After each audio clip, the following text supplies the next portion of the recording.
Талант бар кешегә дә бирелми. Таланты бар кеше халкы алдында 1000 тапкыр җаваплы.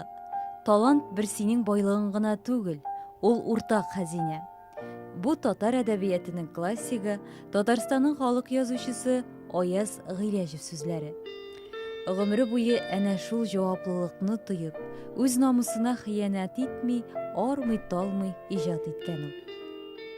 Her yaklı, bilimli, məlumatlı kişiydi o, şın mağanasında. Bizim bir şoktu yazışılar bilim jitmeyi. Alar fakat nodan okuşağına yazalardı. Uylap çıkarıp şunday. Məlumat, bilim bulsan için bir köp okurağa gerek kişiye. Dünya körüğüne de jitmeyi. Аяз Гыйләҗев әдәбият мәйданына бай тормыш мәктәбе узып, ГУЛАГ төрмәләре шулпасын ичеп килгән кеше.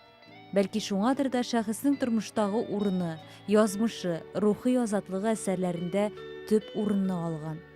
3 аршын җир, язгы карваннар, җомга көн кич белән әтәч менгән читәнгә яра, балта кем кулында, ягез бер дуга кебек повесть романнар шуны исбатламыймы? Әдәбият каршысында һәм халкыбыз каршында безнең буын үз бурычын начар үтәмәде. Без кыюда булганбыз. Заманның bütün каршылыкларын төбенә, нигезенә кадәр аңлап бетермәсәк тә, чөнки ул вакытта менә бүгенге көндә мәгълүм булган бик күп фактлар, дөньяви материаллар әле билгесез сейфларда гына качып ята торган иде. Ләкин дөньяның агышын без дөрес чамалаганбыз. Кара, benim күзләремә кара. Ne görəsən sən o күзләрдә?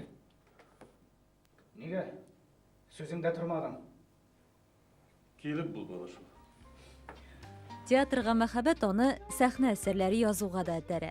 Совет әдәбиятындагы конфликтсызлыкка корылган драматургияга ул каршылык алып килә. 30дан артык драма әсәре авторы буларак Аяз Гыйләҗев заманында алкыш җиңүләрне дә, уңышсызлыкларны да татый. Иҗат эше белән шөгыльләнгән әдипкә пьесалар язу гаиләсен тәэмин итәргә дә ярдәм итә. Мин аның күпмедер вакыт Шаян, Азат хатын һәм Совет әдәбияты журналларында эшләгәнен беләм. Ләкин редакциялар инде ул кешенең бөтен судларын сыгып бетерә дип әйтергә кирәк. Ул дәүләт эше, хөкүмәт эше. Шуңа күрәсең, ул үзендә язучылык җигәрен тойгандыр һәм аның өчен күбрәк вакытын шул язучылыкка сарыф итәргә кирәк дип уйлагандыр. Һәм ул мин белгән вакытларда профессиональ язучы иде. Өйдә утырып язды, иҗат итте.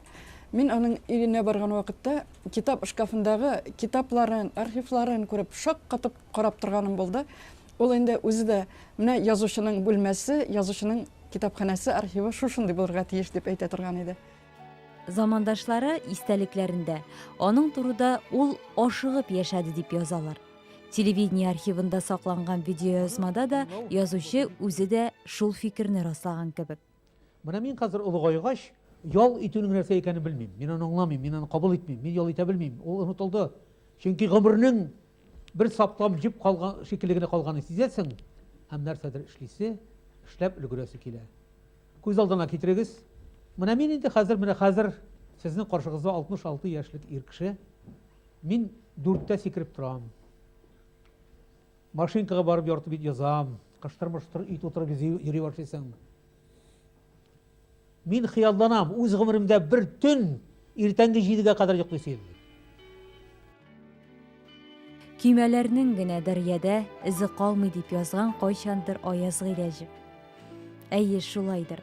Совет чорында татар әдәбиятына милли рух алып килгән. Әдәбиятның төрле тармакларында ут уйнаткан язучының татар тарихы дәрьясында изе исә мәңгелеккә юл яра.